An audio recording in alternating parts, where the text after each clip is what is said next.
बुलशौर वालों की इस वीक की स्टोरी ऑफ द वीक क्या नजर आती है? तो बुलशौर वाले इस वीक में अपॉर्चुनिटीज हैं, थोड़ी सी उदासी है, राब्ते, कम्युनिकेशन, माली मामलात में जबरदस्त मदद और कामयाबी।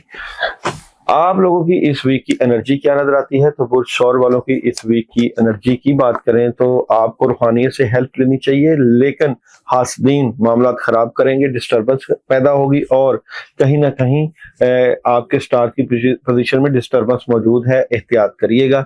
अगर बात करें आप लोगों की जॉब और बिजनेस की, तो इस वीक में जॉब और बिजनेस में लड़ाई झगड़े और बहस आपके कामों के मामलात खराब कर सकते हैं। मैरिज और रिलेशन की बात करें तो मैरिज और रिलेशन में बहुत जबरदस्त पॉजिटिव एनर्जी है, लेकिन बहस नहीं करिएगा। हेल्थ की बात करें तो हेल्थ जबरदस्त है। एजुकेशन की बात करें तो एजुकेशन में आप अच्छी एनर्जी लेकर आ रहे हैं। ट्रैवल आप ना करिएगा। इस वीक में आप लोगों को क्या नहीं करना चाहिए? बुलशौर वालों को